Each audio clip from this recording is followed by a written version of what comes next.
And we're here. There Welcome, it people. is. We're back again. Like, I don't know, again, a 2 week gap, but my little cold had a little re-return. So we Mhm. had to skip again. So now, welcome everybody to Xylonite Nights. I'm Tim K, your host for tonight. And with me, as always, my good friend, Mr. Tron Viper David McLeod. How you doing? How's it going, brother? Pretty good, pretty good. It's Thursday, the Vice Friday, as I like to call it. Right. So we almost got it. Uh, I had a day with a little bit much more work, so the day went by pretty fast, so that's okay. And yeah, before we get into tonight's topic, uh, which if you're seeing it live, you're not seeing the thumbnail, but later on you can guess it pretty much. But first, I would say we play a little bit of what did you watch? So, Okay. what did you watch in the last week? Uh, okay. I watched Bloodsport and Death Warrant. Death Warrant. Is that like with Charles Bronson? No, that's John Claude Van Damme.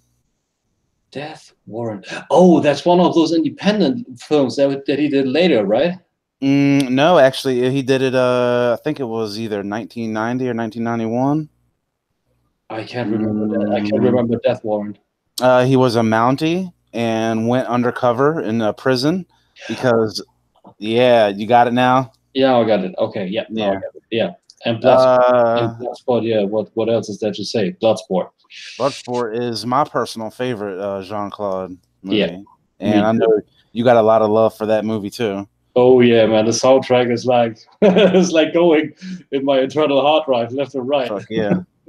I mean, I've seen that movie probably 100 times at least. Yeah, me too.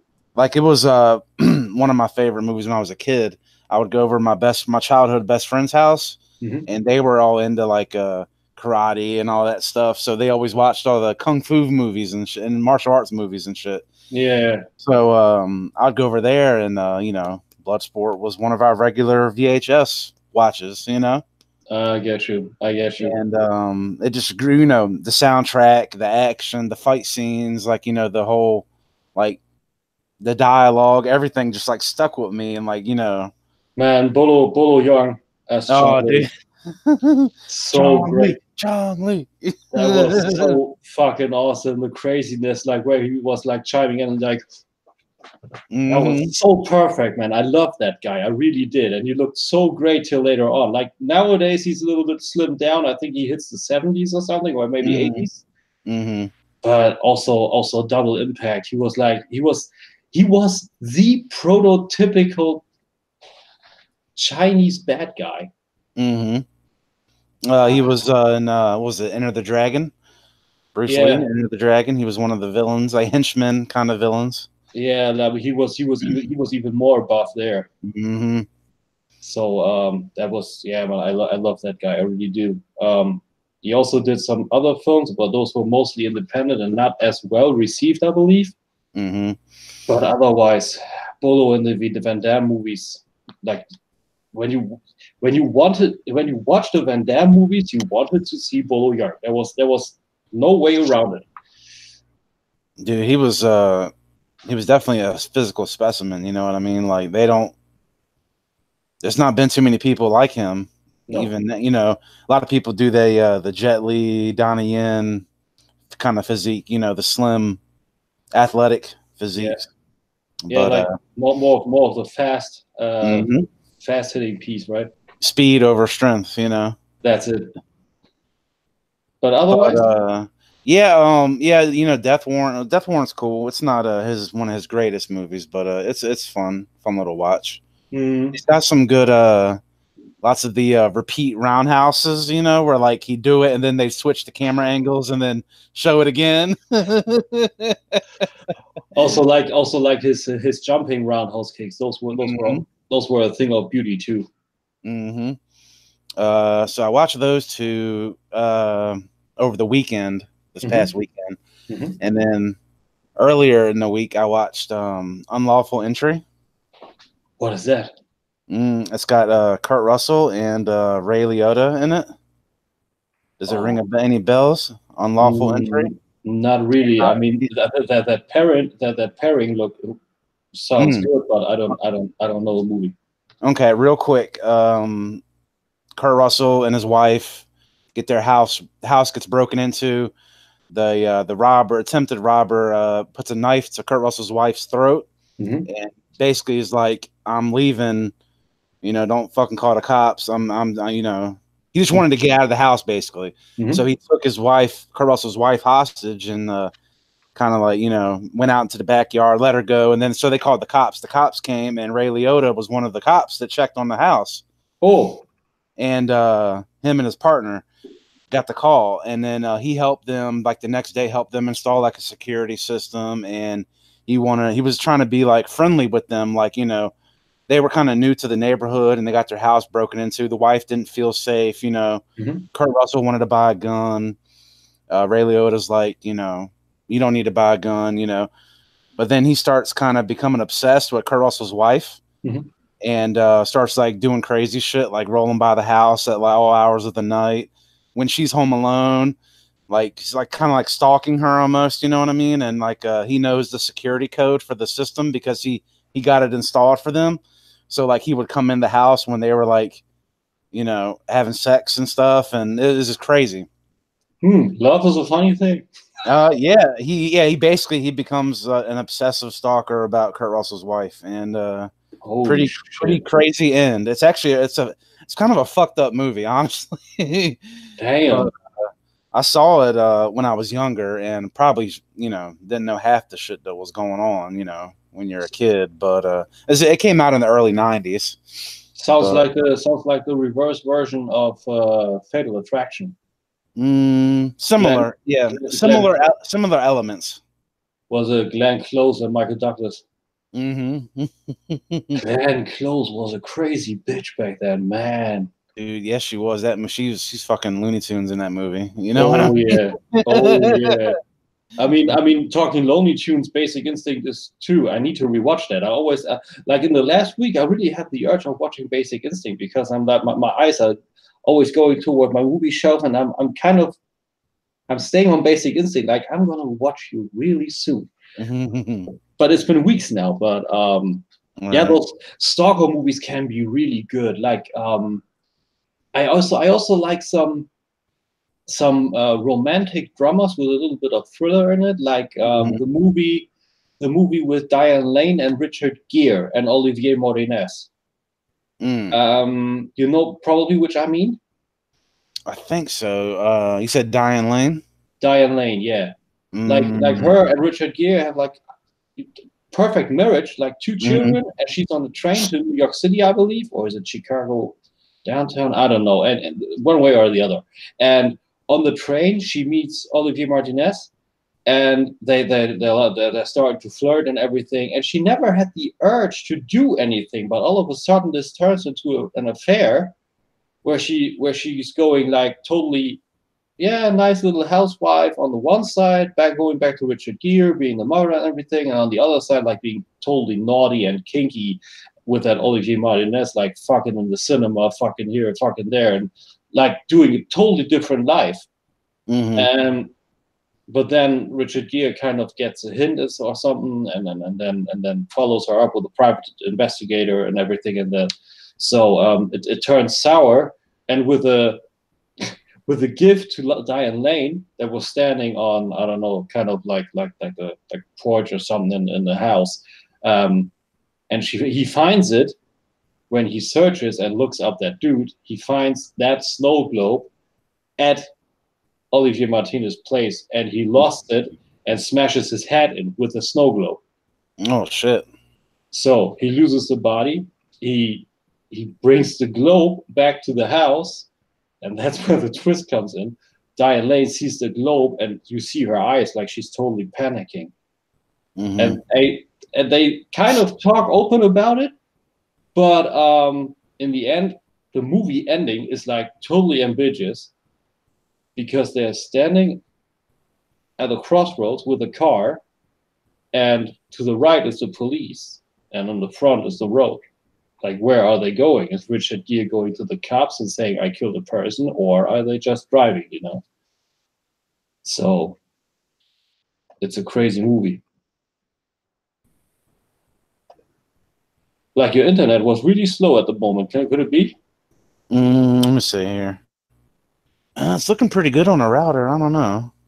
Because I got zero reaction on the plot twist, like how it would end. Right. Yeah, like it was like you froze almost for a second. I don't know. Okay. But either way, that was also like with not really stalking, but with Richard Gere looking up the dude and then killing him, and that's like the major plot twist. But it's a really good movie. I just can't remember the name. I think I will look it up later. Yeah, hit the old IMDb going. That's what you're doing. But what is it? I think that's it all I watched. What about you, man? What'd you watch? I watched Split with James McAvoy, the standalone sequel to Unbreakable. And I think that's fucking awesome. Like the way he's doing the 24 personality, it's perfect. I think James McAvoy is probably the best actor of his generation, hands down.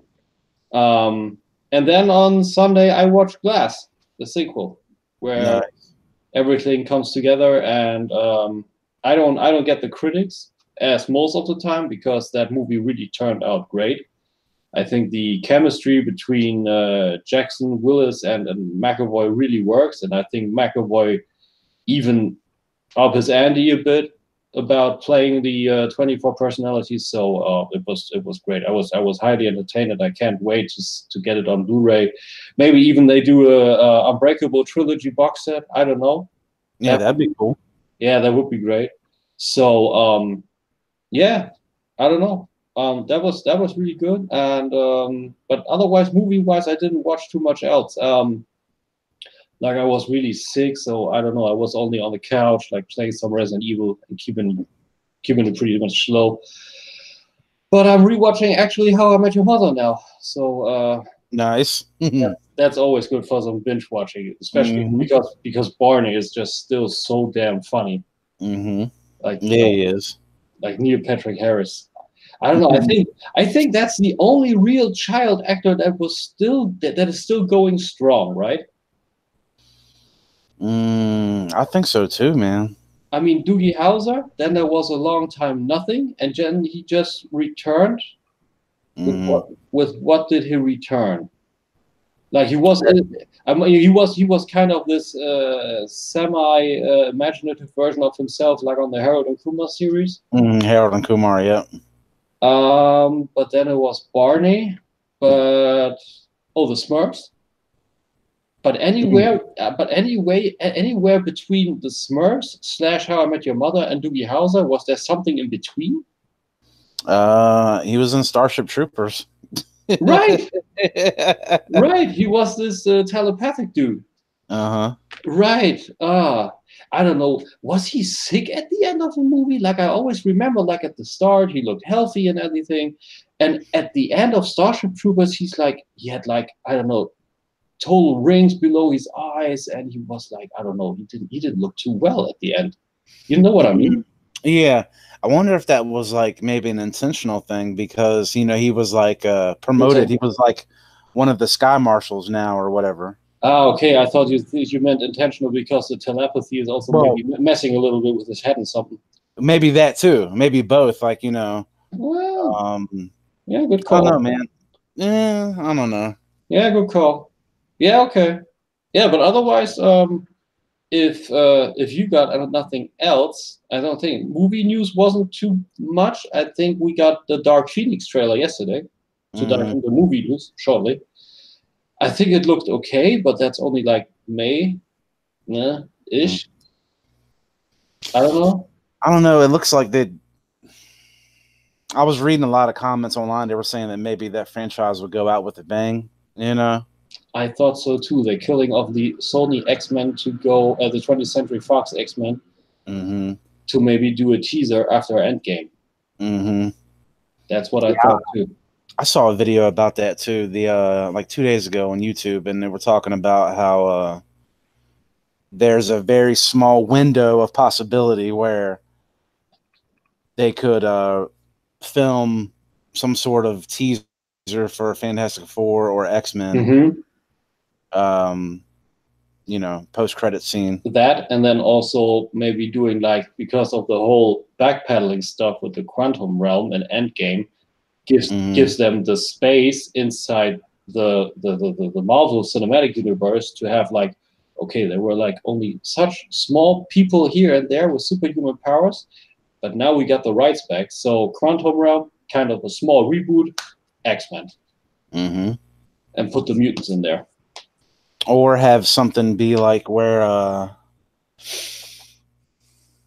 the X-Men are kind of like so below the radar, so under the underground kind of thing. You know what I mean? Like with Captain Marvel, that they returned. They were always there, but you had only glimpses, like Bigfoot and shit. But now they turn into the light. You know? Exactly.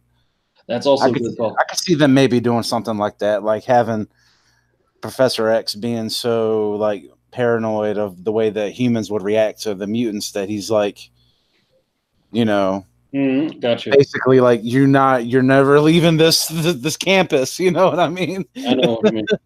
Yeah, good call. Could be that way. Could very much be that way. I don't know. I mean, I'm sure that they'd come up with something pretty fucking entertaining, though. You know what I mean?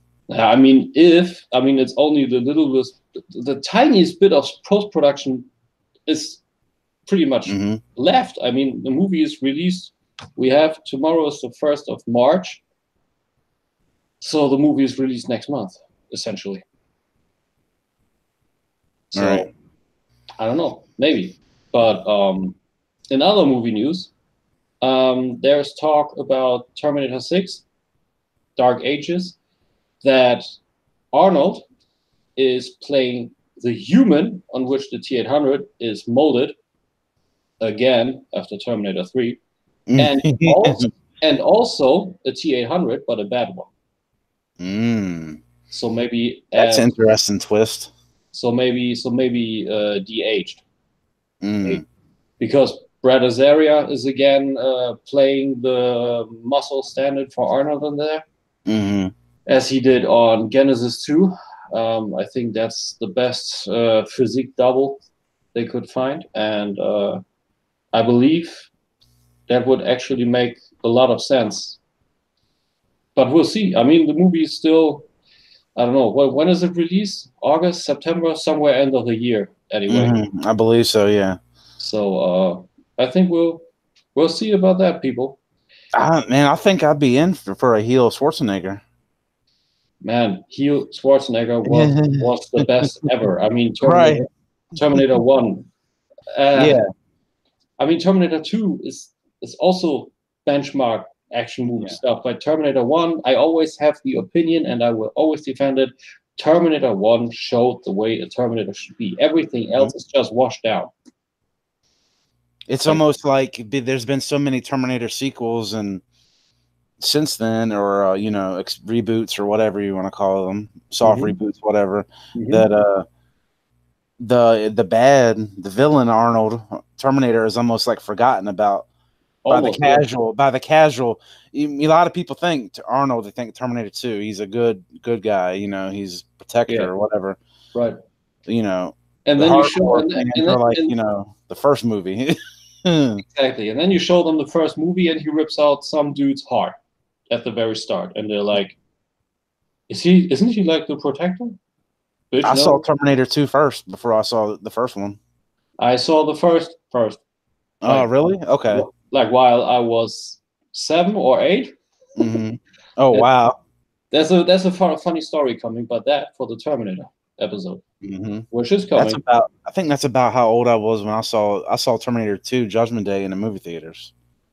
I watched Terminator 1 first, and then later on, when Terminator 2 was released, we didn't have anything, like, also cinema wasn't the best, and I was too young to go into.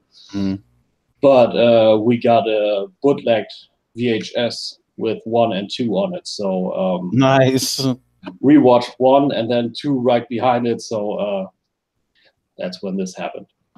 Yeah, we'll save that for the Terminator episode. We don't want to dig too much into that. You know what I mean? I think so too. I think that's a good call. So I would say we go from one movie franchise with the letter T to another franchise, which is today's topic. It's just also with the letter T. It's also for Transformers. And we're doing the Bayverse. Or should we say, rest in peace, Bayverse? Because as movie producers, and I believe Paramount and also Hasbro told us, Bumblebee is the reboot, meaning they went on with the style of Bumblebee being like, I don't know, kind of faceless and still being a Camaro for the new ages and to have a connection. But Optimus Prime being a Kenworth in the 80s on Earth and everything for those people that watched. So I would say we put it out. Mild spoiler alerts. I haven't watched the movie yet, but David did. So if we talk something, you have been warned. Mild spoilers ahead. Spoiler warning, motherfucker. So yeah, I think that's a good call. That's a good call because to go a little bit deeper in it, the last night clearly showed the studio that the Bayverse shouldn't continue.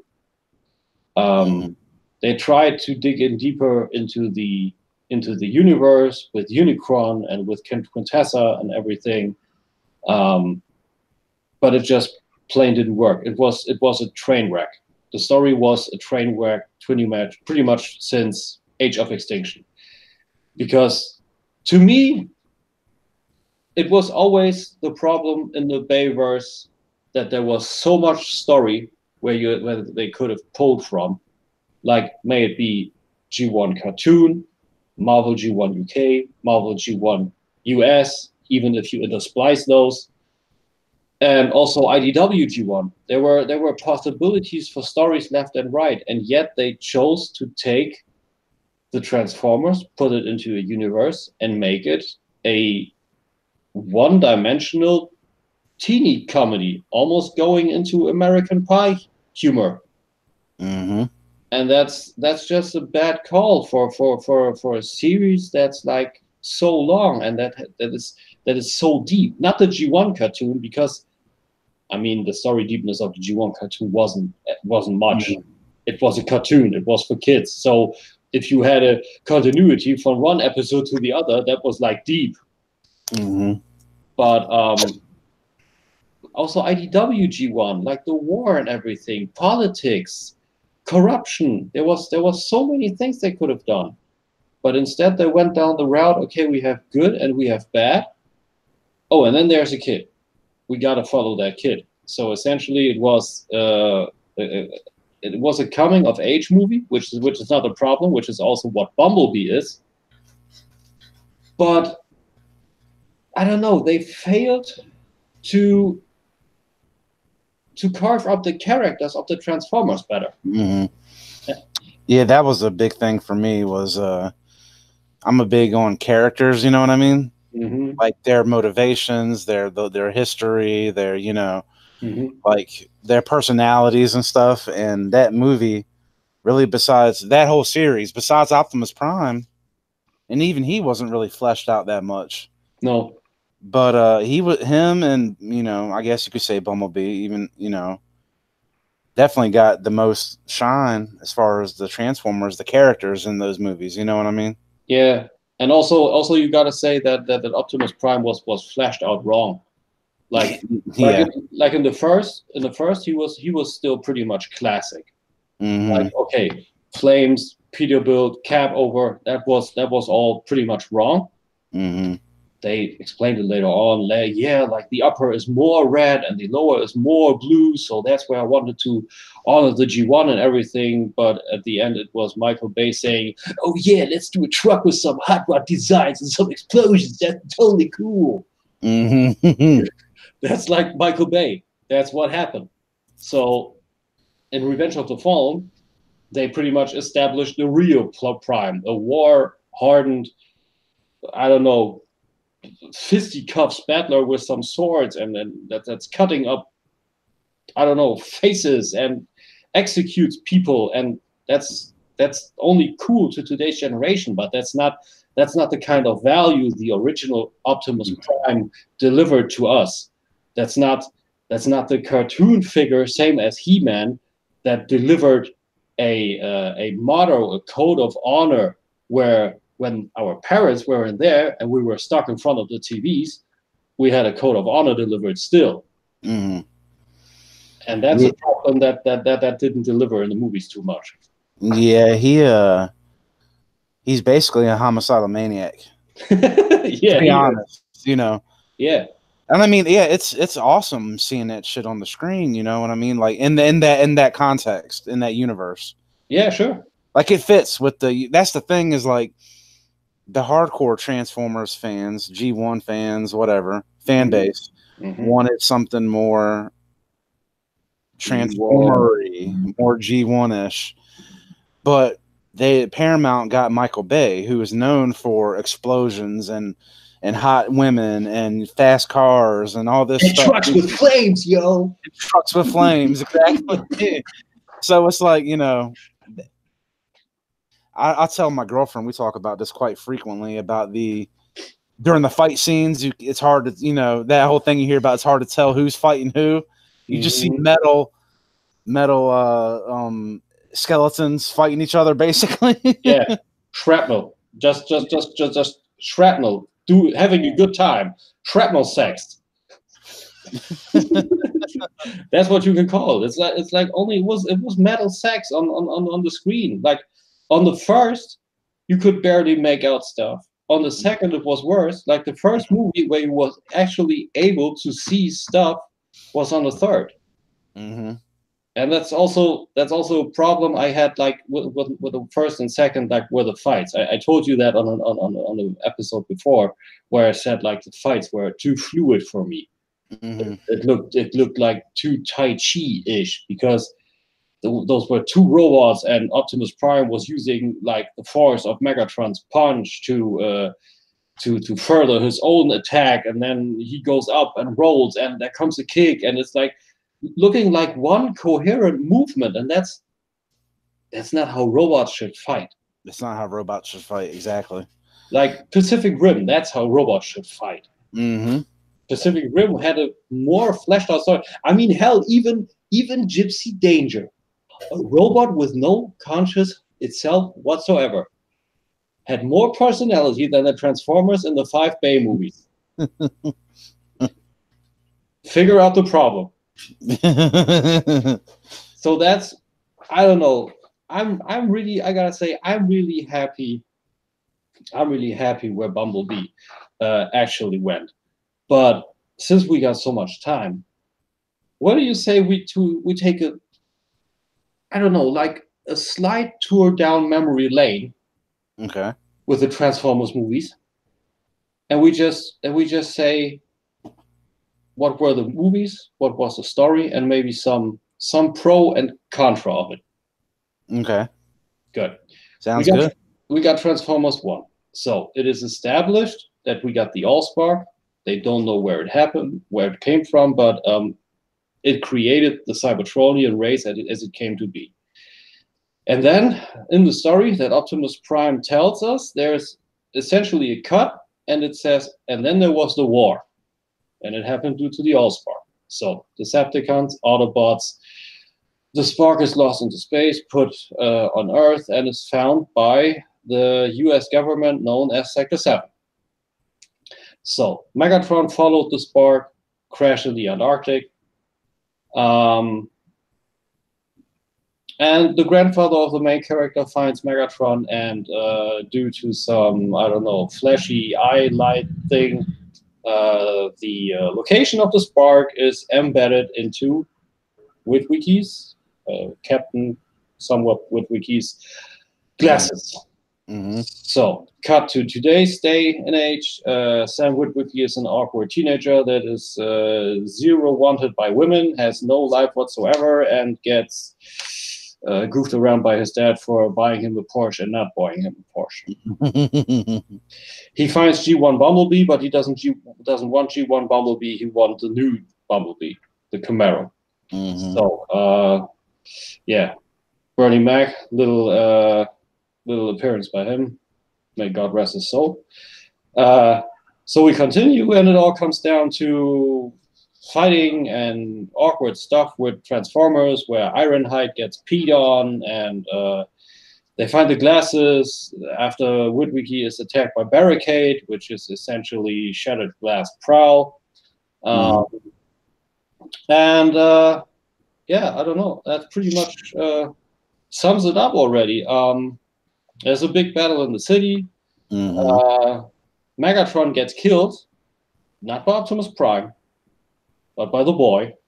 After they found the Allspark in the Hoover Dam, where we had like the ittiest bit of tiny, like to me always was Unicron cameo appearance in the form of a fold-out handy smartphone. So that was a little bit weird to me. Yeah, big fight sequences which hold up till today's age. It looks good. Like still, Bone Crusher and Prime on the freeway looks awesome. Yeah, it does. So yeah, battle in Mission City, whatever Mission City is supposed to be, and like I said, Megatron gets killed. So the Autobots have the Earth. They stay there. Emergency call to everybody else, essentially saying, "Yo, migrate to Earth. We're all here. You get all the things you can have." Like, I don't know, cutlery for eating or something. So yeah, it's a little bit weird, and there weren't G1 things to it, but I think on the first it pretty much already failed. Like the first transformation of Optimus Prime was pretty much as G1 as you can get. But on the pro and contra list, we gotta say, or I would say, let's do individual pro and contra list. It was the first Transformer movie. It looked good. And there was some backstory. Those were 3 pros. 3 contras. It was the first Transformer movie. It wasn't fleshed out good. And the music was absolutely abysmal. Like, I don't know. I know Bobby Skullface enjoys the movie and the music, not the movie, the music. But to me, it was always washed down Hans Zimmer wannabe stuff. Steve Jablonsky is a student of him. That's okay. But he did it. He wanted to have it sound too much like Hans Zimmer, and that didn't work. So not my cup of tea. So I don't know. What did you say? Similar to yours, it was the first one, so you know we hadn't seen anything like that live action, really. You know, it was cool seeing that first Optimus Prime transformation in the alley or whatever you want to call that parking lot or whatever they were in was awesome. Yeah, it was the alley where Bruce Wayne's parents were killed. Yeah, crime alley. Yeah, they're really in Gotham City the whole time. Oh, DC, Transformers Batman crossover. Oh no. No. I think the crossover that most makes the sense, sorry for chiming in, is actually old school Star Trek, like the original series, and Transformers that's currently running. Yeah, the IDW comic, yeah. Yeah, and that I don't know, was it Fortress Maximus? I think Fortress Maximus is actually Enterprise. Enterprise, yeah. That's kind of cool. That's kind of cool, I gotta say. It's cool because the art style, at least on the cover artwork, at least, it looks like the old Star Trek animated series. Interspliced with G1 Transformers. That's cool. And it fits fucking amazing together. It works awesome. Yo, Hollywood, if you're listening, do a cartoon G1 styled and then like this. Netflix. So please go yeah, no, you're fine. Yeah, like we mentioned, the fight scene on the interstate, on the highway, with Bone Crusher and Optimus Prime. Yeah, was pretty cool. That was pretty cool. Mm-hmm. My girlfriend just hollered in the background, "The awesome one." She loves that fight scene. And I didn't really like the character designs at all. It was horrible. Yeah. Besides, I Yeah. mean, you can tell it was Optimus Prime because he's red and blue. But besides that, that's really it. Megatron didn't look fucking nothing like Megatron at all. And Nope. any variation of Transformers over the 30 plus years of the franchise. Yeah, that's why I didn't say anything about it, because that's pretty much a given to me. Yeah. As a G1 fans, the robot designs look horrible. Period. Yeah, and then like you said, also the touches, you know, like him going to the car lot and seeing the Volkswagen. Mm-hmm. You know, Some nice cameos. Mm-hmm. The that's it. I mean, those movies are good. I'm going to mention this quite a bit during this episode, but they're good for what they are. The popcorn summer blockbuster kind of movies. You know what I mean? Yeah. Acts, explosions and all that. But it's just not for a fleshed out movie. Exactly. We want a little bit more. We want more substance to our Transformers live action movies. Yeah. And I think Bumblebee tried to go there. It succeeded for the most part. We'll get to that. I'm jumping ahead. We'll get to that. I would say so too. But let's trade places. You do Revenge of the Fallen. Okay. Man, let me tell you, that is my least favorite one. I think that's Last Night for me. But okay, go ahead. Okay. Yeah, Revenge of the Fallen is my least favorite one. So let's see. It starts off with the boy going to college. Mm-hmm. He's Bumblebee is still with him, and then that whole scene when he's talking to Bumblebee about like leaving him at the house, he's like, "You can't go with me to school." You know what I mean? It's like they rip apart the connection they built the first movie on. Exactly. And then he gets to the college, and then there's really a pretender there. Mm-hmm. Which I just, pretenders get shit on anyways by Transformers fans. And then you do that, just makes it look so much worse. Yeah. I mean, what was the pretender, the G1, of course, G1 pretender, where you had like the pretender shell, and then like you had the little bot, and you could combine them together into the helicopter. Was that Sandstorm? No, that wasn't Sandstorm was a triple changer. Yeah, I thought so, but I have Sandstorm stuck in my head for that. Man, I don't know. He's one of those deluxe pretenders. Could be. Ultra pretenders, like I know the one that was like, I know which one you're talking about. There's only one helicopter one, so I know which one you're talking about. I can't think of his name offhand though. Like you plug it in the front, and then you have like slats on the arms on the front bar that's plugging into the pretender shell, and then you have like the helicopter blades on top of the shell, and you break apart the connection in the back, and the feet come down, and you have like the holes in the back of his butt where you can. That was like so weird, and I was like, man, Springer looks weird in here. Right. I can't remember, man. Damn, you got me thinking now about. I can't remember his name. Maybe if it's important, it returns to you. Yeah, there you go. Maybe. I don't have. That's one of the pretenders I'm missing. I have a lot of almost the complete pretender G1. Because that's my generation. I was born in '84, so that's the age. That's the end of G1. Is my Power Master Prime is my prime. Mm-hmm. Like the last couple years of G1, that's my G1 part.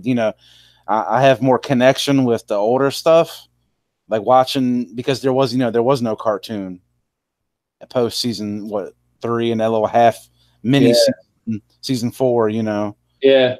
But so that's my G1 is the later stuff, So. Yeah, I know what you mean. Like I was also the G2. G2 was also something that I had a big connection with. I also liked the style. It was rougher. I liked the story with the, what was it, like these elite Cybertronians were with not Xaren, Jaxus. Yeah. that was pretty cool, and I also like the new use of Jaxus in the IDW comics. But okay, we'll ramble on. I know, man, I know. That's the thing. We can talk about fucking Transformers forever. Yeah. You know, especially like you're sitting here. I have my G1 flip out over here, and then try to concentrate like one of your favorite franchises, and you have so many things crossing your mind, like what the movies could have done better, and there's stuff here, and they're pretenders, and they're shitty, but on the other side, those were toys and G1 and Power Master Prime, and Right. horrible on one side, but beautiful on the other. All right, let me see. Let me try to get back on here. Revenge of the Fall. So the Constructicons, I guess it was who was it that built the little anyways, they dropped the little guys down in the ocean. It were three Constructicons, like Right. like they weirdly established later on, like those were Constructicons, but those are actually drones, and the Devastator later is made of Constructicon drones, kind of. That's all pretty much all they fleshed out about it. Okay. And I remember that they were like taking the parts and cannibalizing the other ones. Right. And anyways, they pull Megatron up and from the bottom of the Marianas Trench? The Laurentian Abyss. Okay. I said Marianas Trench. But yeah, they pulled him up, and he got reactivated and all that. And what was the MacGuffin in Revenge of the Fallen? Was it the Matrix? The what? The MacGuffin? Do you know what that is? A MacGuffin? No. Have you never heard that? No. Okay, what was the thing that everybody was going after in the Raiders of the Lost Ark? Okay. Gotcha. Yeah, the Matrix. It's a plot device. I think it was either Lucas or somebody. Spielberg uses it. It's an older movie term, cinema term for a plot device that basically does nothing but furthers the plot along. Gotcha. MacGuffin. Okay. I don't know.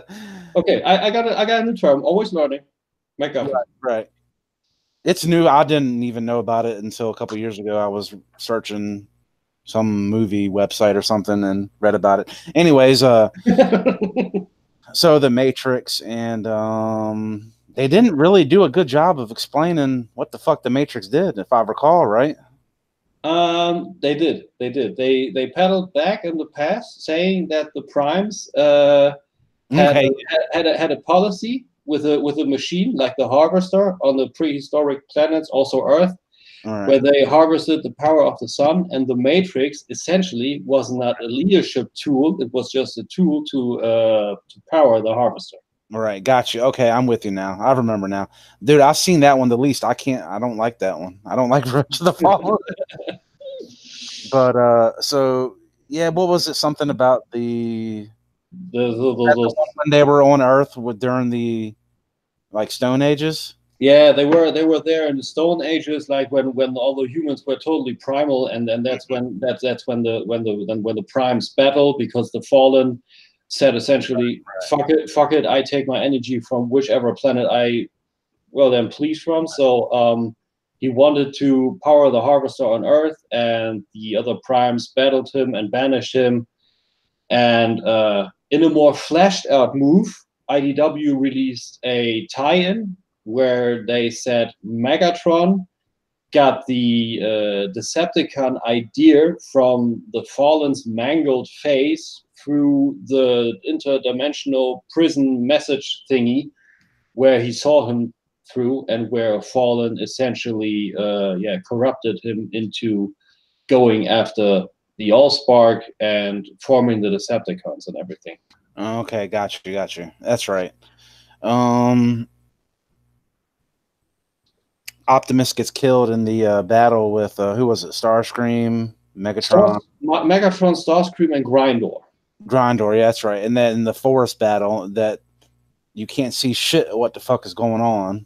No, it's just blobs of metal rolling around in the woods. Yep, it is. And Optimus dies, his first of many deaths. On the wait, no, how many times did he didn't die in Dark of the Moon? No, he didn't. He only died once. That was, Okay, he died in Revenge of the that's Fallen. only one time in the many times of general Optimus Prime death, but in the movie series, he really only died once. Right. He dies in every franchise, but well, not franchise, but every series. But Yeah, I mean, that guy dies so often that there is a movie series, I think, in the timelines, where they say that the Nemesis Prime that turns Mhm, into the Mammoth mhm, was a clone of a killed Optimus Prime from another universe, and that is killed by Unicron and put into millions of years of agony after he was cloned. So Was he that was in RID? no, that was kind of like in the timelines. Okay, okay, I know what you're talking about. So that I'm not too deep into it, but I found the concept pretty interesting. So they didn't even show that death, but Optimus Prime died so often that he even had to die somewhere Right, in the back somewhere just to keep it like, oh yeah, Optimus Prime, he's a guy that dies a lot. right. I mean, he pulled a Jesus Christ If and he resurrected. if Optimus Prime would be a knight and he would probably have the name Sir Gaia Daedalus or something like that. Right. So what was it? Sam get the Matrix, and it was just the dust. Some And, it was just like the crumbled into the powder, yeah, and and he he poured it in Optimus's chamber on his heart and his chest, and the worst he part of the came front back to life. the worst part about it is that the power wasn't in a sock, like the sock of leadership. Right. Because at first he wanted to put the Matrix just right away and resurrect Prime, but he wasn't worthy. So Mm-hmm. the Matrix crumbles into dust into his hands. So what does he do next? He takes his sock and pours the Matrix dust into the sock, Mm-hmm. knocks it up, pushes it into his pocket, and then Sam almost gets killed and is sent to, let's coin the term, or let's borrow the term again from Bobby, Prime Heaven, where all of those 6 or 7, I don't know what Prime say him, yeah, you're worthy, you were actually giving your life for Optimus Prime, so now you have to return, and boom, he comes Mm-hmm. back, and the sock is open, and the dust forms the Matrix again. Mm-hmm. He rams the Matrix into Optimus' body, and there you have Optimus Prime back. All right. And then he proceeds to kill all the rest of the Decepticons in the movie. Yeah, pretty much. He just goes totally first blood on him. All right. Yeah. Man, I if I watch any of those movies, that's the one that I'm going to watch the least. I don't know. That one's Yeah, hard to get through for me. yeah. Some cool concepts, I think, like the RC with the at the beginning of the movie when they had the Autobots were hunting the Decepticons. Mm-hmm. That was kind of cool with the humans. That was kind of neat. Seeing them like the RC squad, the Mm-hmm. bikes. That was kind of cool. Some good concepts, I think. Like, but I don't know, man. Just not pulled off the way that is entertaining. Yeah, In my that's also the problem I had with RC. Like the movie concept actually says that those 3 bikes turn into RC. mm-hmm. It's essentially another form of a triple changer. It's a triple changer Mm. because it was supposed to be those 3 bikes have singular bots, but they also kind of are a combiner, and all in one they would form RC. But Hmm. we've never seen that in the movie. All right. I think it's a good thing we didn't see that. It sounds horrible. I think it's a nice idea, but that's about it. Mm. Not all nice ideas should essentially be followed upon. All right. That's true. So I don't know. Yeah, pros and cons. Yeah, what did you think? What are your Uh, pros and cons? a con is definitely Devastator balls. Oh God. See, that's why I didn't mention it. Devastator on the pro side, the Devastator concept in itself was cool. that they thought it's like too big to actually be able to stand up straight. This idea is good, but on the con side again, that also makes 2 cons already. It's horrible to see Devastator on all 4s. Suction mouth. Suction mouth is cool. That works. I think that actually worked, and I think the transformation sequence of Devastator pulling in all the parts and was also very cool. That also looked very cool. I think the Fallen was a nice idea of a character. Probably the most fleshed out character in the series, which is weird. That is weird. Very weird. So, Khan, Megatron bowing to someone is a big fucking problem. Yeah, I agree with you 100% on that, man. So, so those are 3 cons. I finished the cons before I finished the pros. Pro.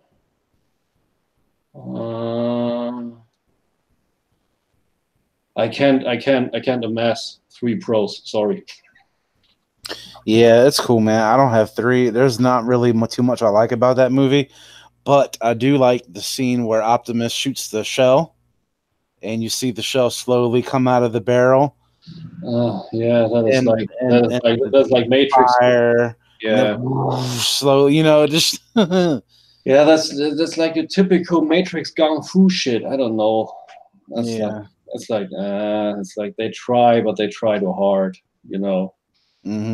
Okay, that I would say that sums up Revenge of the Fallen. So yeah, do you want to continue cuddling up with this train wreck, or shall we continue? Maybe we could just do like what we kind of liked. I mean, I'm sure you know what we liked and didn't like about kind of the rest of them. If you want. Okay, so you don't say we do all. We just say like, and then maybe talk. Maybe a little discussion. Yeah. Okay, what did I like? Let's start with what I didn't like. I didn't like the logical errors from 3 to 5.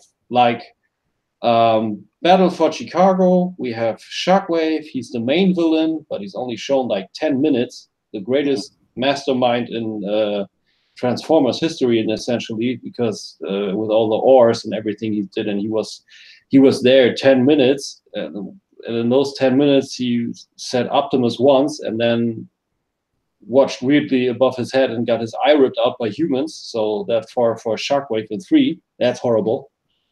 I think Sentinel Prime in 3 was horrible. I mean, I don't know. It's I thought the whole like betrayal of Optimus story was kind of bullshit. Yeah, it was absolute fucking bullshit. Ironhide dying that way was also really bad. Like Megatron being a truck. Hello. Yeah, that's weird. And then kind of a unlikely good guy.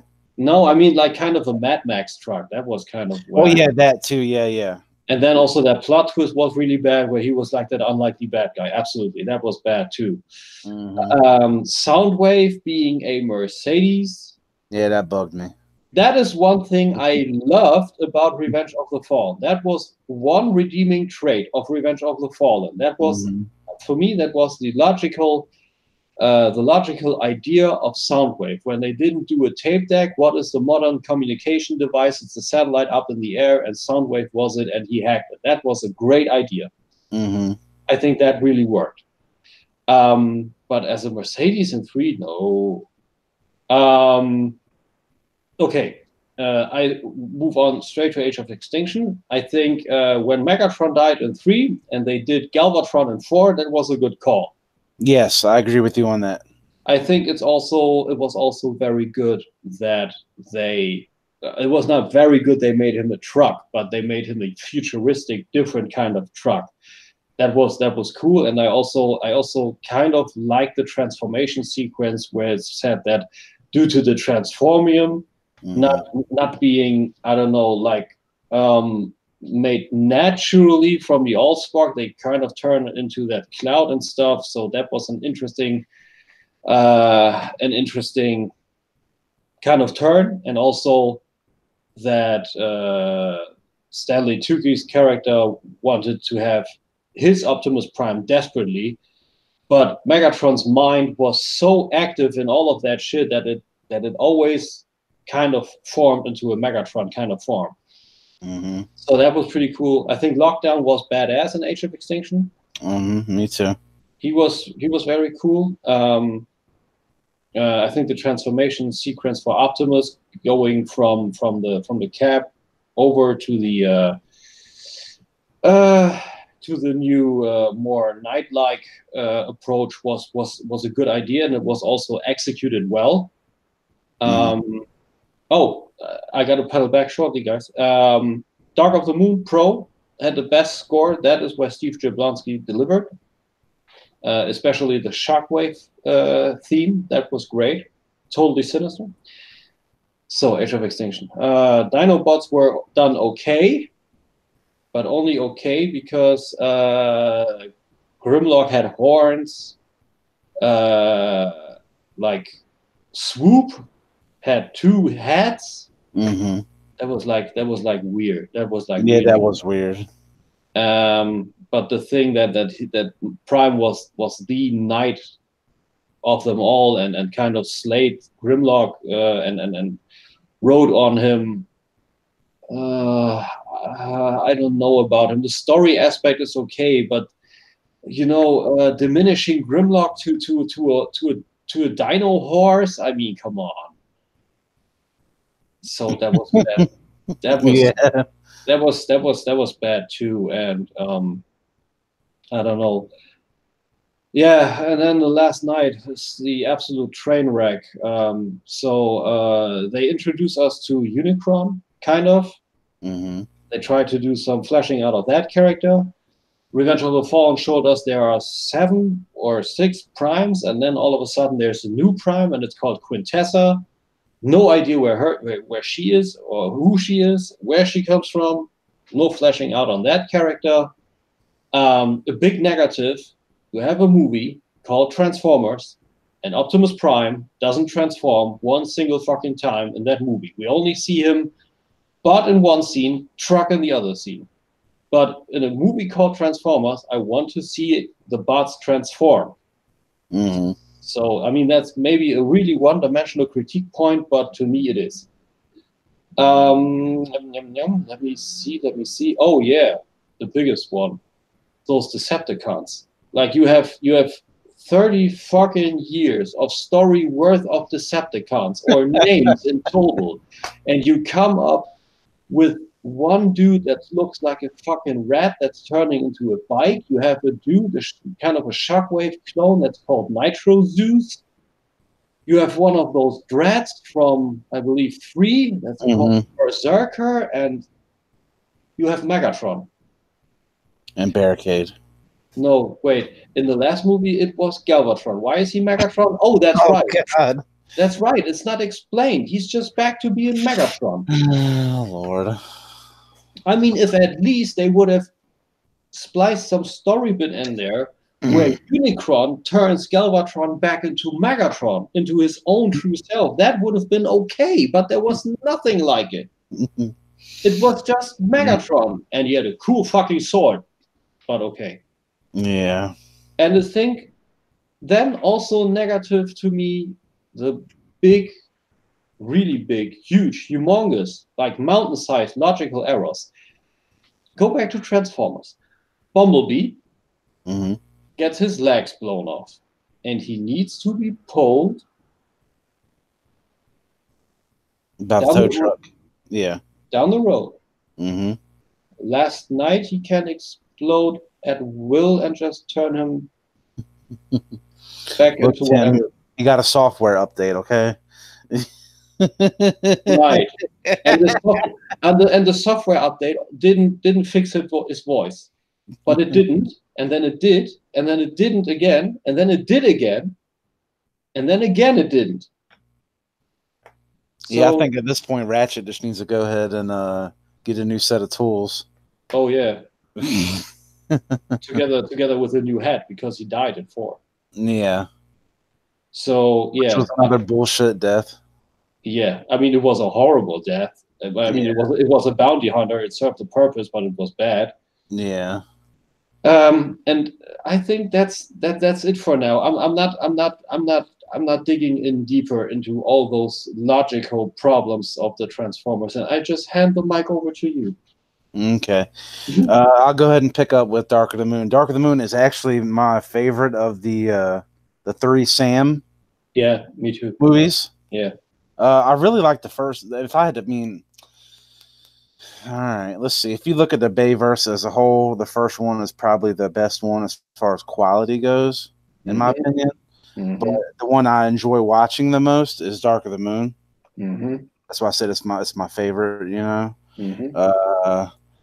I agree with what you said about like with Shockwave and the city, the Chicago battle and all that was kind of bullshit, you know, and Sentinel, that whole storyline I wasn't a fan of. Ironhide's death. It's crazy because the way those movies kill off these Autobots that we already are on thin ice anyways about caring about, you know what I mean? Yeah. And then like Jazz in the first movie when Megatron snapped him in half, you know, I'll take two. Want a piece of me? And I'll take two, you know. Yeah, it was just bad. Like that's another thing of G1 fan service, and then you really rip apart Jazz. Yeah, I didn't. That really bugged me about the first one because Jazz is my favorite Autobot. So that yeah, Jazz is also one of my favorites. I still need a good G1 Jazz, and I don't know which one to take. Do I take the Meister? The what is it? Transform and roll out. I think Agent Meister. Or do I take Make Toys? And then on the other hand, I need an IDW G1 Jazz. So well, let me tell you, I have Make Toys, and it's a good figure. It looks like Jazz walked off the screen. Yeah, but it has its problems. I believe so. It has its problems with the chest tabbing and staying tabbed in. You move the arms up, and the whole chest comes untabbed every time. Isn't that what you are doing? Like when you are. Let's see. The feet, the lower legs have some tabbing issues. Oh, okay. Gotcha. I don't know. Supposedly the second version fixed some of those problems. Okay. So you might want to track that down if that's the way you want to go. Yeah, as far as G1 MP. Yeah, maybe. All right. Let me see here. Age of Extinction. Similar to your feelings also. I like Mark Wahlberg. I think he's more believable. I think he's a better human character than Sam. Absolutely, yes. I enjoyed Mark Wahlberg's character. That was actually one of the best aspects of the last two movies. Yeah, for sure. Like I think he's a decent actor anyways. He's okay, you know, depends what role, what movie.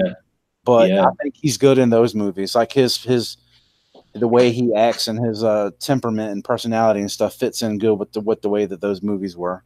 Absolutely with you, yeah. So, right. So I like that. I like his shop. You know, he's always like tinkering with the equipment and the electronics and the tools and all that. I really like that. Yeah. I like how Optimus was hiding out. Also a very nice G1 nod. Yeah, exactly. The way, yeah, I thought that was cool. Lockdown was badass. I like that. To me, that movie, I like Age of Extinction because of Lockdown. Like the way that the movie's like framed. It's not Megatron. It's not the same old. They need, there's some ancient. What do they have? What was it? The Seed. Yeah, right. The Seed. Right. That was cool, like it was different to me. I don't know. I mean, it still was Michael Bay, of course, Transformers, but it was getting a little bit more further away. Yeah. That's it. And I like the way that they kind of did it, like with them on the run and stuff, and then they go to was it China and the factory where they're making the KSI, the drones and stuff. Yeah, right. That's it. The Galvatron design I liked. I liked that truck. Like you said, that silver truck was fucking awesome looking. Yeah, I also like the G1 nod again. Like when you looked at the Galvatron concept, because it was barely seen. He had the horns and everything, like Yeah, the chrome. one in the middle, then the two on the one on each side. Yeah, yeah. That was good. Yeah, I'd rather watch. I could watch Dark of the Moon, Age of Extinction, pretty. More than probably some of the other ones in that series. Yeah, I think three and four are pretty much the most coherent. Yeah, yeah. See, so we agree on that. Yep. Absolutely. The Last Night. Man. It really, the first thing when I left the theater, that's the first thing I said to my girlfriend was, why the fuck is he Megatron again? They didn't explain shit. Yes. No, seriously, that bugged me. I'm like, you spent a whole movie building up that he's Galvatron now. Yeah, and they're teasing his return in the next. Yeah. And I think there was a script somewhere where it also said probably that he is Galvatron, but then probably it was decided that he's just Megatron again. Yeah, some schmuck at Hasbro or Paramount or somebody was like, "Hey, no, he's Megatron." But okay, what movie did Barricade? Wasn't he killed off in Dark of the Moon? I don't know. Like he was kind of lost in the first, like in the freeway. He crashed into a bridge, according to the tie-in comic. Mm-hmm. He wasn't there in 2. He wasn't there in 3. He was there in 4 or 5, but it wasn't just a small amount that I don't know. Mm-hmm. I don't give a crap. And Barricade was a good idea. Mm-hmm. Yeah, I like the design that they use for him. Yeah. I like his character design. Oh, it was 4. He was in the Battle of China where they executed everybody. Okay. It just came back. Okay. Yeah. So it's just this little stuff like why is he back? Why is Megatron? That's not little for me. That's a big thing. Why is he? That's huge. And stuff. And then they try to shoehorn in the Unicron. Yeah, shoehorn. That is a really good call. Shoehorn, a horn in the middle of the fucking desert. Yeah, that's. I mean, yeah, that's okay. I like the concept of Unicron actually merging with the Earth from Prime. That is a good concept. I could actually deal with that, but not fleshing it out further and then killing the franchise off with a movie that makes zero sense. In the 5th movie, they introduce us to the biggest enemy the Transformers have in the 5th movie. That is a fail in such a scale I can't even try to explain. I'm sorry. So you're not wrong, buddy. You're not wrong. So I'm really looking forward to where Bumblebee and the new direction is going, but I have the very bad feeling that it's not going to end well because Travis Knight departed the Transformers franchise after Bumblebee. Which is unfortunate because me and a lot of people thoroughly enjoyed that movie. So yeah, and I think I will enjoy it too once I have it on Blu-ray because but I think whatever comes, I don't think the next one after Bumblebee is gonna go any good. I think it's going to end up very bad, and I think when Bumblebee, sadly, is any kind of an indication, only bringing in worldwide box office like somewhere in the 400-500 million ballpark, even though it's a great movie, I think that's an indicator that people are pretty much fed up with Transformers. Right. And even though if it is a good movie, I don't think the next one can and will deliver. Right. It's unfortunate because like Travis Knight has a lot of love for G1. Yes. It's a very public fact, He stated it in several interviews and stuff. And you can really see it in that movie, especially the opening. I'm sure you heard about it or have seen it online. Yeah, I've seen it online. The 10-minute opening It, 5-10 minute opening scene. it's like all you need as a G1 fan. Yeah, exactly. But a lot of other stuff about that movie I liked. Obviously, big '80s fan here. Yeah. So the music, it definitely had that '80s like feel to it, like the cars, just the design and the way the movie looks. Yeah. The feel is definitely, you get that '80s feel. Yeah, 100%. I mean, that's also why I think that probably now. Oh, I mean, if they could, that's just an idea I just had. Did you watch Black Mirror? I've seen some episodes of that. Yeah. Have you seen San Junipero, the episode? What season was that in? That's the first. That's actually also the most liked episode from Black Mirror. Which It's one a, was? it's essentially it's played in the 80s, but there's a big plot twist where it is that it's not playing in the 80s. It's actually playing in a well, what should I call it? Kind of like a mind space for dying people in a care home. Okay, yeah, I do remember that episode. And I think whoever did that episode Mm-hmm. should continue with the Transformers franchise and keep it in the 80s or 90s. Okay. I think that would be probably the best, and also keep the G1 designs. I also think that even though they kept a lot of G1 designs, even though Blitzwing looked more Starscream than Blitzwing, he still looked way more G1. Mm-hmm. I think those bots Shatter and Dropkick looked out of place in that movie. They looked too Bayverse-ish for the new G1 movie aesthetic. You hit the nail on the head, because on the Cybertron scenes at the beginning, uh, it was G1. Everything was G1 inspired. Wheeljack with Yeah, his speaker ear yeah. talking things, whatever those are. What Brawn. sorry. What does Wheeljack have on the side of his head? Are those his ears, or is that like his two-piece mouthpiece? Because those always lit up when he was talking. Like, what was those on? I don't know. That's a weird character design choice right there. I think they're. I always called them ears, but but your they but but they your but but, they. but, but your ears don't light up when you talk. Yeah, I don't know, man. On the you've seen the original, the Diaclone toy, Barely, right? He doesn't barely. have the face like the okay, in the G1 cartoon, he's got the mouth covered. Mm-hmm. See his eyes. Well, the G1 toy, it's going across his whole face. Really? Yeah, he doesn't have eyes. What the fuck? I need to look that up. I Yeah, need look to. that up real quick. Look up Oh, the Takara or whatever Diaclone Wheeljack yeah. I'm toy. just for those things. Always good is tfwiki.net.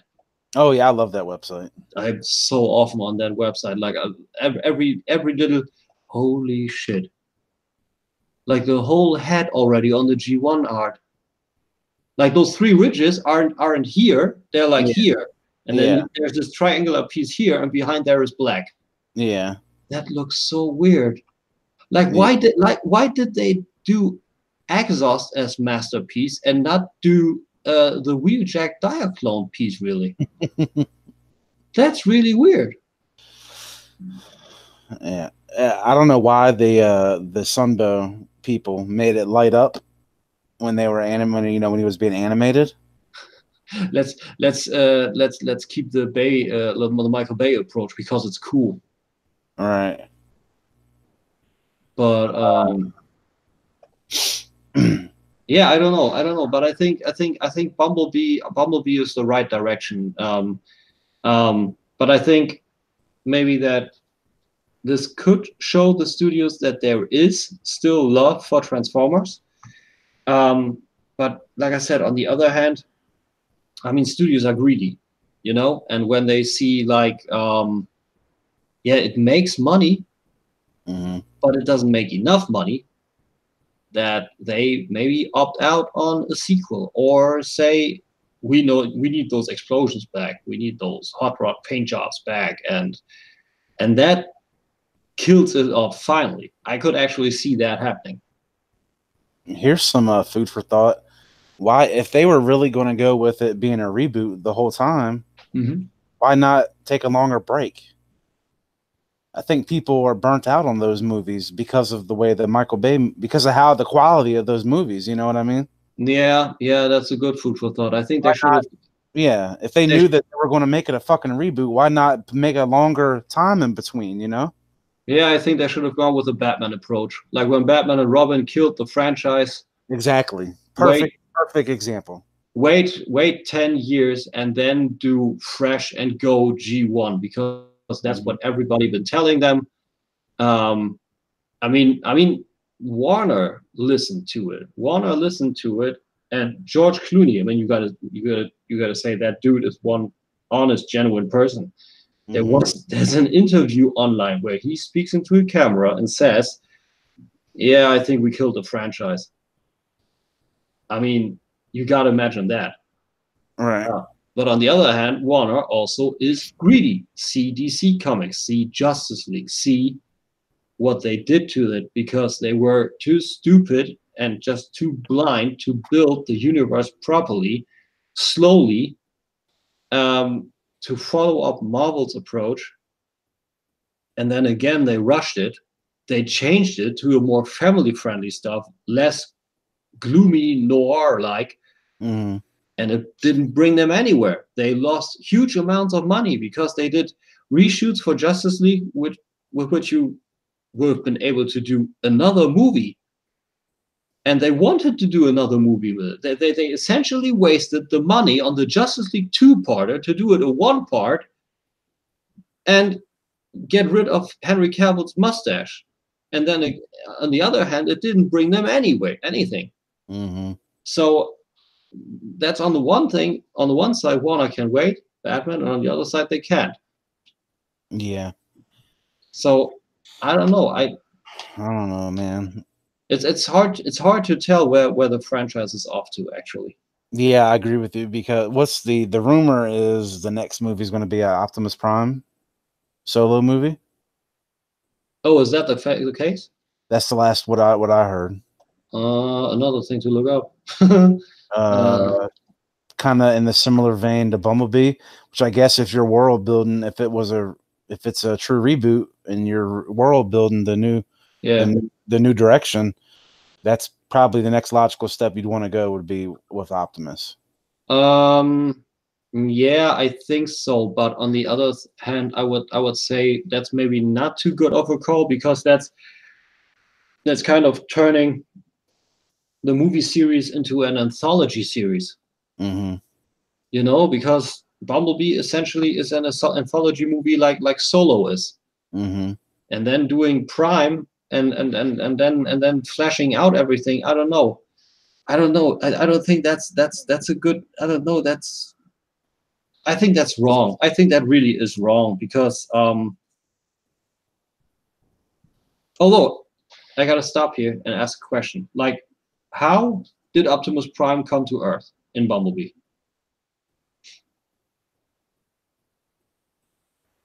At the end of the movie, he arrived. Was he just there, or no? He arrived at the end of the movie. But how? Oh, okay. He had like a little like escape pod kind of thing. Oh, not like in the Bayverse, not like in the Bay movies. Yeah. Okay. Yeah, I saw that. Yeah, that's how the Cybertron sequence ending, with everybody going off with with those escape pods. Yeah. See, that's again a fail. I think with the escape pods, that's like when they want to introduce Decepticons and everything, they should have maybe gone. I mean, everybody's over on Star Wars. You could have had a Transformers movie chiming in on space battles like Star Wars and do Ark versus Nemesis, and they didn't. That's already again a fail in the universe. It's like, are those people not capable of doing good movies? Like, what the fuck is up? It's like Transformers, kind of the Hollywood version of the fucking Labyrinth, or I don't get it. Sorry.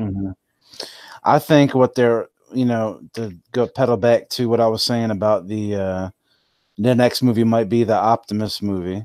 Mm-hmm. Maybe they're trying to go like an MCU approach. You know what I mean? And Yeah, have like solo movies first.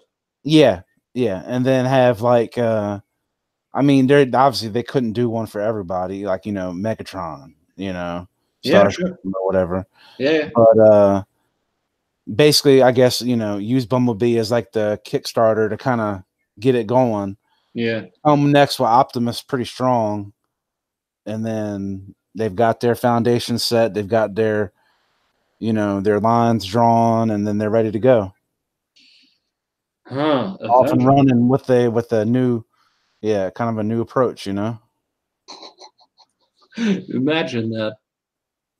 Like, really imagine that they would do Optimus Prime, and then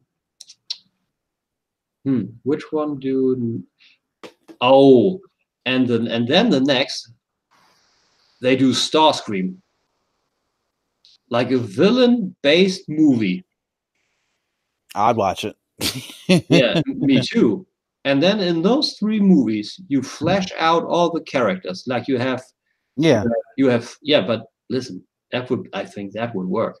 In those three movies, you have never Megatron in a big role. Like in the second with Optimus Prime, you see Megatron in fights with Optimus Prime and everything. They pedal back to the Cybertron battle of Bumblebee and stuff, and show the story of how Optimus Prime, how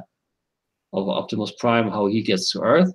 But it's a long journey, and he's going on different planets, and that's where they put in some IDW stuff. You see story bits, temple shit like Quintessence and Unicron, and they close down, and then that's the same. And I don't know. Let's say he lands on Quintessa, and he fights remnants of the Quintessence, and then he finds a ship. Little bit of Transformers the movie, but only little. And it ends with him coming to Earth. All right. But that's where it ends. You know, it's like again with let's see MCU. It always ends at a certain point, but you don't get the big cake to bite into that juicy fucking cherry cream, you know? And then you have Starscream, and Starscream establishes the Decepticon side, and they show stuff from Megatron origin and how he was put into the Decepticons. We see more of Megatron, but he's not still quite there, you know. As he is the villain in the back, but we don't see it all. Starscream is the main person in that movie, and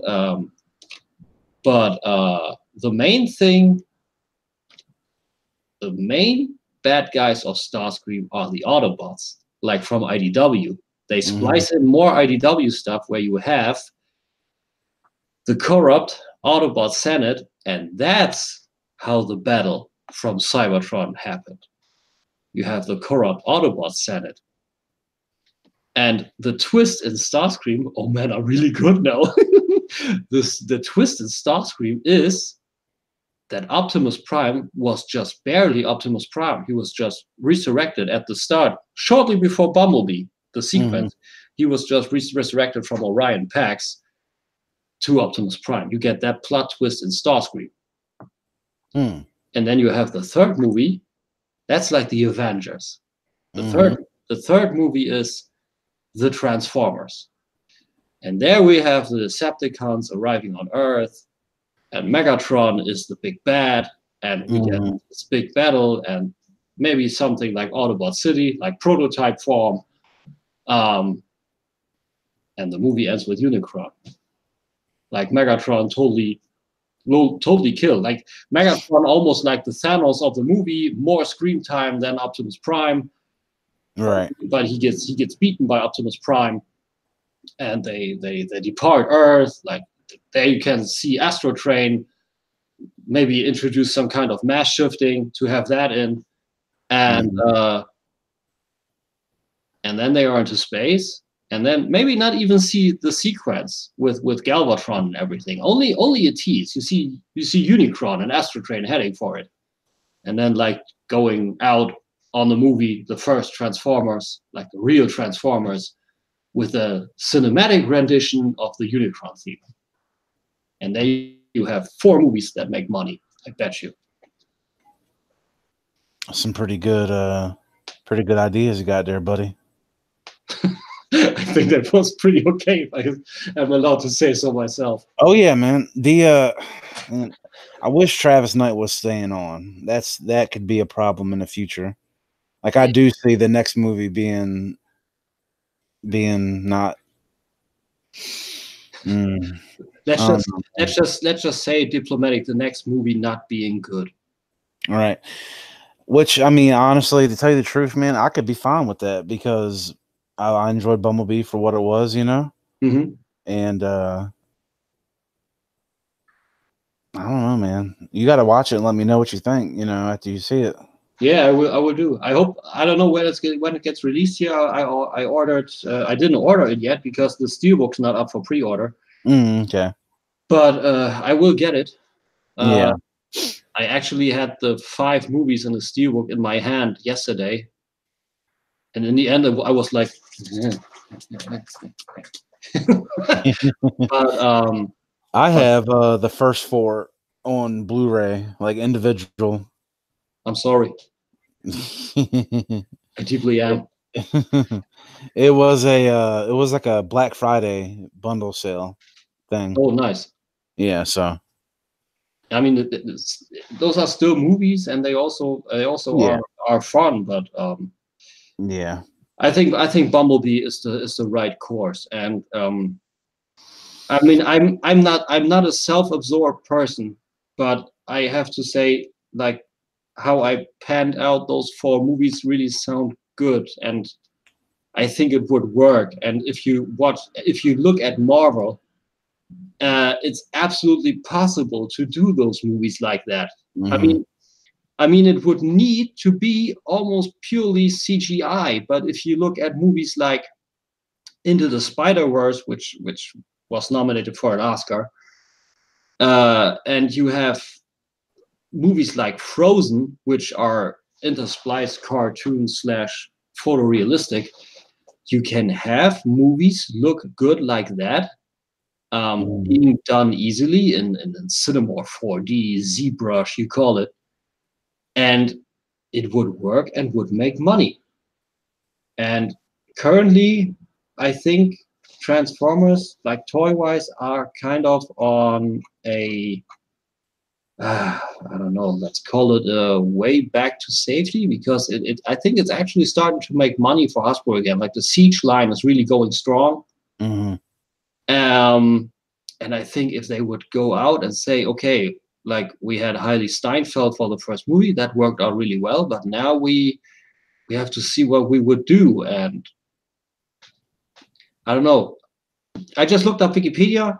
The Bumblebee sequel, there's not one word about Optimus Prime. Mm-hmm. So I would actually see Bumblebee 2 being like Iron Man 2 with more supporting characters. Maybe they introduce Spike and Sparkplug there. I think that would be okay. And then maybe that would also be okay. You know, take the Marvel G1 story where Bumblebee is on his way, not able to transform, like he was ambushed and shit, and he finds those other 2 dudes. Don't need to be those jackasses from the comics. Those can be Sparkplug and Spike. And Shockwaves is the big bad, like in the comic. Mm-hmm. And the big turning point is in the end where he wants to fight all the guys, and then the Autobots come in, like Optimus Prime, and you have that big Jetfire reveal and everything. I think that would also work as a movie form. I think so.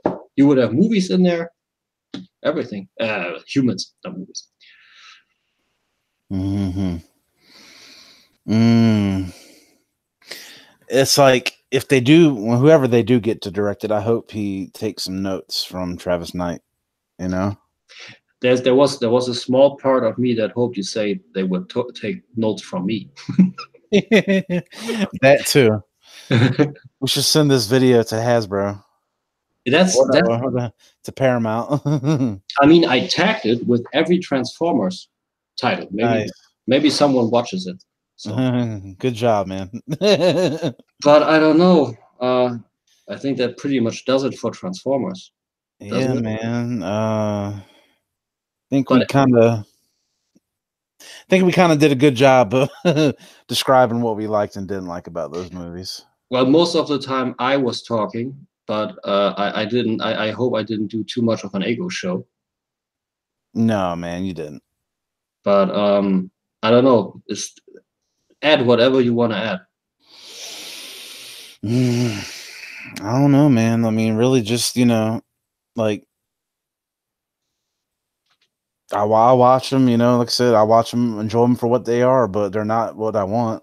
No, that's essentially like Terminator Salvation.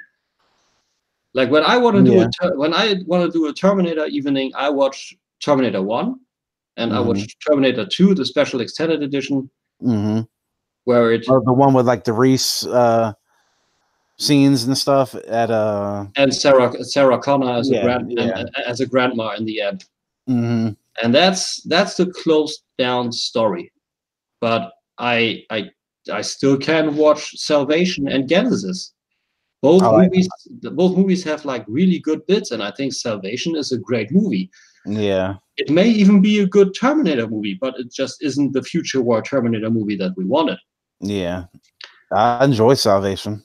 Salvation was really good. The soundtrack was great. I said that before. Yeah. But I haven't watched 3 in so long, and I'm not going to, because Terminator 3 is. I think when you look up Trainwreck in the dictionary, you see the cover art for Terminator 3. You didn't like the TX? I always like to say that there is a redeeming feature about a movie, and the TX is a redeeming feature together with the FX in Terminator 3, because Kristanna Loken did a great job of doing a Terminator. She never flinched. She was totally stone cold. She was a really good Terminator, except for a few parts, like where she was like looking orgasmic when she was tasting John Connor's blood and pumping up her boobs and stuff like that. That was stupid. And the concept of the TX essentially was stupid too. Like you saw that there was a studio where some guy was sitting, very similar to Michael Bay, and he said, "Yo, in the first movie we had like the endoskeleton, that was so cool. And the second we have like the liquid metal, that was so cool. But in the 3, you know what we need? We need a fucking endoskeleton covered in liquid metal, yo." You know? Maybe give it a hot rod paint job, yo. Yeah. And that's where the red leather comes in.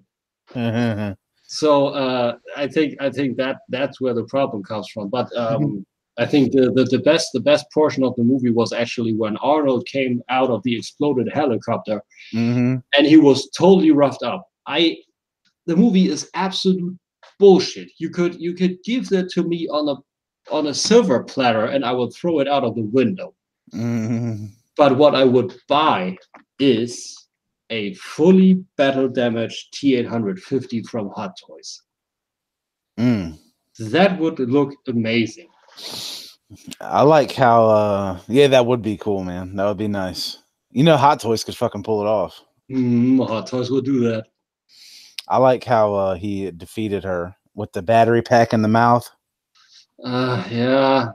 Just that scene, one scene, not the whole fight leading up to it was, yeah. Yeah, it was a nice idea that he jammed it down her throat. That's right. Yeah. But I'm deep into Terminator, and there were certain things like the T-800 became stronger and stronger and stronger from every movie onward. Like in 1 and 2, he was strong, but he needed power to open up the door in Cyberdyne Systems in the first. And in the second, he was able to go to a drywall, but that was it. But on the third, he was holding up a what was it, like a 20 or 30 inch door with one arm? Yeah. Hello. That's not just realistic. And the second problem in that scene is to me actually where the TX is like total skeleton, rips off her legs, but in that last portion of her life, she just amasses enough of her liquid metal to let her face reappear. I don't know. Right. So you see, I say I don't like to analyze. I don't like to overanalyze movies, but I think subconsciously I still do. Well, at least we can agree that Salvation is better than 3. Oh yeah, absolutely. And Genesis has good bits too. Like I think I like 3 bits and pieces of it, but I think Salvation, and I like parts of Genesis too. Genesis, like the whole Terminator 1 recreation is great, but we're pedaling way too deep into Terminator now. I know, man. We didn't even make this a fucking Terminator episode. I think ratio wise, it is still a Transformers episode. Yeah, just remember we were talking earlier on it too. So let's make it official, people. This was a Transformers episode. I think we about covered all the bases for that for right now, man. Oh, I think so too. I think we can always pedal back. Like once our viewership goes up and people say like maybe Transformers this and that, I got an idea. Maybe pull in people that want to say their piece, pedal back on the series. Maybe I don't know when the time arrived for the sequel of Bumblebee or something like that. Maybe I don't know. I think the door is always open, but I say for now we're done. Yeah, sounds good to me, man. Okay, so next week. Let's say next week, but there's always this thing. If sickness comes over us, and also David has a move in front of him, so we don't know. Maybe not. Let's say cautiously next week, Rocky. That's right, the Italian Stallion. The Italian Stallion, and my good friend is taking hosting duties because it's his favorite movie franchise. Not franchise in total. So with that, I would say we hope you had a good time when you watch it, when you rewatch it, because we didn't have any live viewers. It's a weird time for you guys in the United States. We get that, but it's happening due to David's work schedule and mine. The time frame works. So whoever's watching, whoever's giving us likes, whoever subscribed us already, we appreciate it. Thank you very much. Yes, we do. And with that, I would say you can find me as Tim K in the Facebook groups, Tim K's Nerdfrate on YouTube. Just hit that up.